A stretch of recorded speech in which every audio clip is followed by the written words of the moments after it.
Welcome back, guys, or if you're new, thank you for stopping by. Let's talk about addiction and attachment and overcoming it with a faith or a surrender in a God. Now, if you don't like this God talk, God language, totally understandable. I was exactly like you many years ago. So let's just call it a higher power, higher intelligence, the universe. Whatever has created and is keeping this reality in order. Again, if you don't like the God word, don't use it. But there's an intelligence, there is a design to this reality. So what we're going to talk about is surrendering to that ultimately, and how it's going to help you slowly overcome your addictions and attachment. You cannot change until you identify you have a problem. Look how your mind works. This is true for everyone. The first stage is you have a problem, you don't realize it. People might tell you, you have a problem. If you continue on, it's going to lead to misery and suffering. You say, what problem? I don't see a problem. Next stage, you realize you do have a problem. But what do we naturally think? I don't need help. I know myself better than anyone else. I can manage. People go, do you need help? You go, no. Fair call, I've got a problem. I can manage it. The final stage is, I've got a problem. I don't know what to do. I need help. In the state of desperation, that's when many people turn for help or to a God. Funnily enough, in the Bhagavad Gita, Arjuna is being counseled by God, Krishna, if you're unfamiliar. And it is Arjuna's state of despair when he says, I don't know what to do, please help me, Krishna. Arjuna's a mighty warrior, about to go to battle. He's the best there is. But he's about to fight family members on the other side. I won't get into a detailed description, but basically, in a state of despair and desperation, he turns to God and says, help me. Then and only then, God steps in to help. Why? Because before then, he wasn't asking God for help, Krishna. He was fine. God is so loving in that way. God gives you what you want. Chapter 4, verse 11, my most famously quoted quote. However you approach God, God reciprocates accordingly or approaches you in the same way. If you say to God, I don't believe in you, I don't need your help, God's like, I love you so much, I won't get involved. If in a state of desperation you say, God, I need help, please help me, I can't do this, God goes, I love you so much, I'll help. And again, you don't have to believe this in this moment if you're not into God. But I'm just saying, this is where it's going to slowly lead you and you won't be looking back. It's not that we don't believe in a God. We just don't believe in our concept of God. If your concept of God was a four-armed purple orangutan sitting on a flying saucer, if that was your concept and you look up and go, where? I don't see one. See how you've created an idea of God and then not believed in your own creation. God is the conscious intelligence running through this reality. It reciprocates to you accordingly. It mirrors you, God does. He, she, it, whatever you want to call it. Don't ask for help, you won't get help. Ask for help, you're going to get help. And here's a very vivid way I've tried to picture my desires over the years. How much have you experienced? How much food, alcohol, cigarettes, drugs, sex? How much have you experienced? Imagine it. Here's a very vivid example. A massive pile, massive mountain of food, drugs, sex, alcohol, cigarettes, put them on the top. I don't know how you put sex in a pile. Maybe all your sexual encounters. A massive mountain. What do you feel right now in this moment? After all that, just one more. Just give me one more sexual encounter, bottle of alcohol, hit of drugs, cigarette, to throw it on the pile again. And then what happens the next moment? One more, one more. See how our mind is one more, one more, one more. It's like a program. You've gone through all this and you're still saying one more, one more. And how's it working for you? Why are you still in suffering? How many desires have you fulfilled and you're still miserable? You'd think as we get older, our face should be smiling more and more. Look at a baby's face, very open, happy, relaxed, haven't fulfilled many desires. What about our face when we're older? Grumpy, frustrated, angry? We've fulfilled many desires and it hasn't brought us happiness. So you can learn a lot from a baby. They're in the moment, they don't desire much, and they're happy. Now, it's not a fair comparison because the baby hasn't had the ability to learn how to think. But you know what I'm saying? It's just funny. All these desires, and we're miserable. We're miserable because our soul, the deepest part of ourselves, wants stability, is happiness.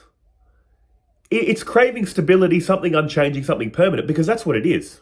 It's craving what it is, but because our soul is, instead of turned upwardly or inwardly, it's projected outwardly. So this love, peace, and happiness, sense of wanting permanency, projected outwardly into a world that's constantly changing. This world is like quicksand. So quite naturally, especially in Western culture, we go, I don't believe in a God, or we weren't taught about God. It's all nonsense anyway. We're wanting permanent, lasting happiness in a world that's constantly shifting and changing. And if you're so lucky, you'll stay with a person your entire life. But how many people go through breakups, misery, suffering? Even when they think everything's perfect, something goes wrong. This world, why is negative content so popular? Because there's always something negative to talk about. Our sense of happiness is warped. Well, it's not really warped, it's just directed in the wrong direction and messes with our head, which is we want everything to be lined up perfectly. Perfect relationship, perfect job, perfect children, perfect body, whatever. Even if we get it all lined up perfectly, like turning the numbers on a padlock, for the longest time, it's all out of alignment and we're miserable. At one moment in our life, it might line up temporarily and we're like, yes, finally, it's happened. Everything's perfect. What happens the next moment?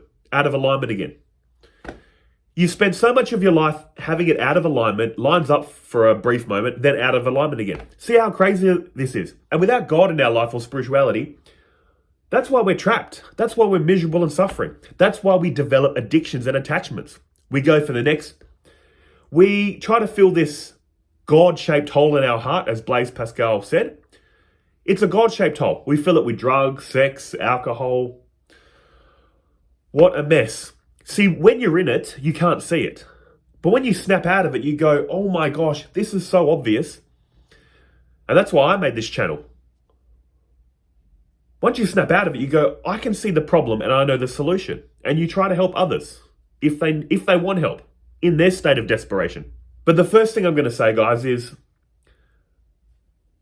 you need to realize you've got a problem. They probably tell you that in all these recovery groups, Alcoholics Anonymous or whatever. You need to realize you've got a problem. And you need to realize you can't do it alone. So that's the first step, realizing you need help. Now, you're not going to go from addiction to God. So what I'm going to say is the first thing you need to do is, first, of course, identify you've got a problem.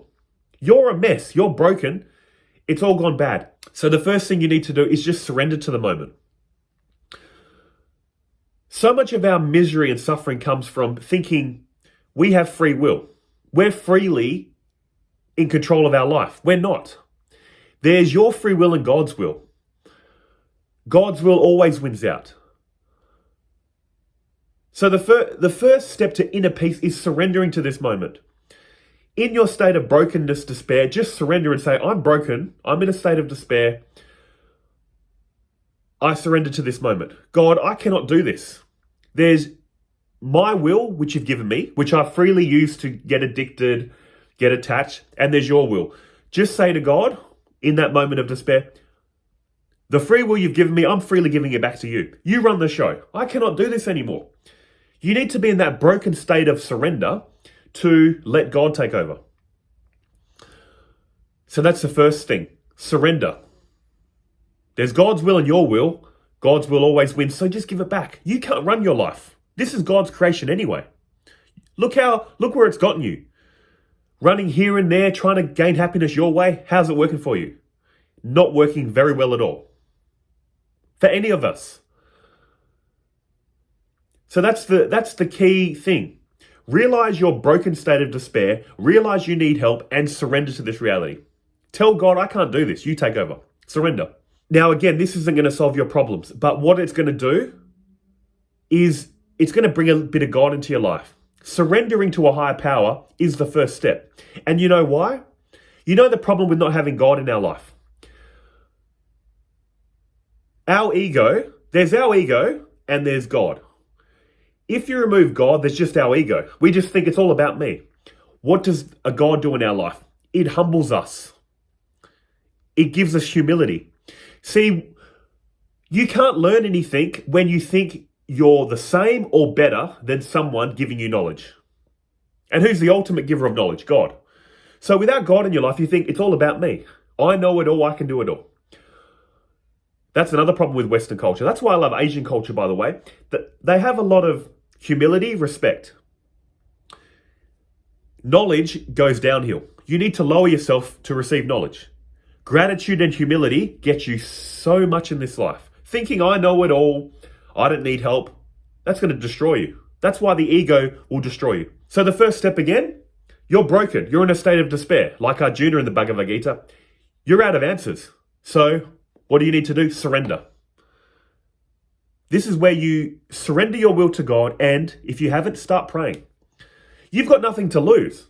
So why not every day pray for the strength to get through each and every day? Pray for the strength when you're going for that next hit of drugs, bottle of alcohol, toxic relationship. Pray for the strength. God, can you just take this desire away from me? You've seen, what did we mention earlier? How much have you already gone through? All the food, sex, drugs, alcohol, whatever. You're still miserable because you're not craving this. How much have you experienced and it's not working? Why isn't it working? God-shaped hole in your heart. You couldn't see that because you weren't ready to see that. God has to break you down to build you back up. So again, surrender, start praying. God, can you take away this desire? Can you stop getting me entangled in these desires? These fruitless activities that are just going to add to this pile and not do a damn thing for my inner peace and happiness. You know what's going to happen? Some days it'll work. You'll be like, yes, it's working. Other days you'll be like, screw this God stuff, screw the surrender. I'm going for that alcohol, drug, sex. It's all right. That's another thing. Don't beat yourself up about this. How long has this taken you to get to this state? Many years or decades. It's going to take a lot of work out of it, and you can't get out unless you are humble and surrender to God. Surrender, say to God, this is your world, this is your show. You've created all these problems for me, and you're going to create all the solutions. Surrender, humility, the ego, take it off. What's it done for you? Nothing, other than give you misery. Surrender and prayer every day. I don't know how messed up your life is, but in your daily prayer, just be grateful for any blessings you have. Ask God, be grateful for any blessings you have. Be grateful for all these problems that have come into your life, because you know why ultimately? All these problems have led you ultimately to the solution. When you think life is perfect, nothing can go wrong, what do I need a God for? You're in a false sense of security. You were, weren't you? Now you're broken. What do you need to do? Gratitude, humility, surrender. Pray to get through this day. Here's what I personally do, my quick prayer. First thing I say in my prayer is, thank you for all the blessings, God, you've given me in the past, currently, and in the future. Thank you for all the suffering you've given me in the past, currently, and in the future, because in that suffering, it has drawn me closer to you. And in that suffering, it will remind me to remember you. Give me the strength to get through this day. Thank you for all the blessings I'm going to experience today, all the happy moments. Thank you so much. Thank you for all the suffering I'm going to experience today, all the annoying situations and people, because again, they're going to remind me to think of you. To remember not attach my happiness in this world, not to get caught up in this world as the mind wants to do, get entangled and add to that friggin' pile of food, sex, drugs, alcohol. It's wasting your time. It's endless. It's so crazy. But another thing I'll remind you of is God is loving. God is patient. God isn't judging you. You're going to slip up. That's the thing. You might watch one video like this. Hopefully I'm motivating you in the moment. And you're like, yes, perfect. My problems are solved. No, they're not. You're going to click off this video, go out and get your mind's going to run off into the world again. But it's a slow process. The first step is your life falling apart, realizing you can't do it alone, then getting some knowledge. That's why I love Advaita Vedanta. It works on psychology and spirituality. Understand why your mind is doing this and why it can never help. Our mind needs to attach to something. Our soul wants attachment with God, but seen through the lens of ego, it gets attached to people, places, and experiences. So identify the problem. You're desiring this, desiring that, attach. Slowly, you need to see the limitations of this and attach to God or your true self. But if you don't know this knowledge, it's not your fault. So knowledge is the solution. And knowledge of God is the ultimate knowledge. That's all I'm going to say. So just to review, you wouldn't be watching this video unless you were in a state of despair. You've tried it your way and it's not working for you. First thing to recognize, you're broken. You're out of answers. Use a bit of knowledge. Look how much you've gone through. Food, drugs, sex, alcohol. Imagine a big pile all your life. You've experienced all that. Why do you want more? Realize it's not working. Second thing to realize, there's your will and God's will. There's a conscious intelligence running through this reality, taking care of all the animals, all the plants, the moon, the stars, conscious intelligence. Whatever that conscious intelligence that is running through this reality, taking care of it, what, do you think you're some alien been implanted here? No, your body, mind, soul is made from the very fabric of this reality, conscious intelligence. It's been taking care of you too. You've just got it in your head that you're in control. You've never been in control. But while you feel like you've got control, surrender that control that you feel like you've got to a higher power. Did you ask to be here? Did you create this world? No. Did you create this body? No. Did you create the food and water that sustains this body? Did you create the thoughts or your education that goes into this head? Did you create your language? Pick apart this reality and this person. You created nothing. Nothing to do with you. You didn't ask to be born, but you're here. Nothing to do with you. So give back to God what has always been God's. And you can't really give it back because it's always been God's. In other words, you feel like you've got free will. Freely surrender to this reality. Freely ask this higher intelligence that's taking care of all this reality for help. I'm surrendering my will to you. Please get these desires out of my head. Get my mind anchored in you. Day after day, let my love and devotion for you grow stronger than these desires. God is so loving. Don't ask for a God. God will be like, you do it yourself. I love you so much. You want to do it your way? Go. Ask God for help. Plead, pray. Watch how many blessings come into your life. And if you don't believe it, at least do it through experience. Try it for a few months. Genuinely pray, surrender, absorb your mind in spirituality. If it doesn't work in 3 months, there's a money back guarantee. No, there's not. But what have you got to lose? You're already broken. And that's why many people find God in a state of despair. They find the solution when all their egoic solutions fail them. And ultimately, you know what? This was part of God's plan. God has been directing your wanderings. You know what you ultimately realize? What I've come to realize? God gave you all the thoughts and feelings. God is nonsense. God is ridiculous. I'm going to do it myself. So you go do it yourself. God has been directing you here and there, all your thoughts and feelings, but God needs you home right now. So he's unraveling all these egoic thought patterns and pulling you back home to the place you never left. And once you're back home to the place you never left, you realize, oh my gosh, what a journey. What an amazing story. I could not have written this more perfect myself. God needs everyone to think and feel what they're thinking and feeling in the moment of thinking and feeling it. Why is that? Because that's what creates this reality. That's what's creating all these thoughts and feelings, all these emotions, love, hate, jealousy, anger. God needs all characters. But God needs everyone to wake up when they're ready. And most people wake up when they're broken down, such as yourself. God is so loving. He's bringing you back home. So take this as a blessing. Seriously, I'll leave it at that, guys. Many more videos to come in the future. Hope it helps. Take care.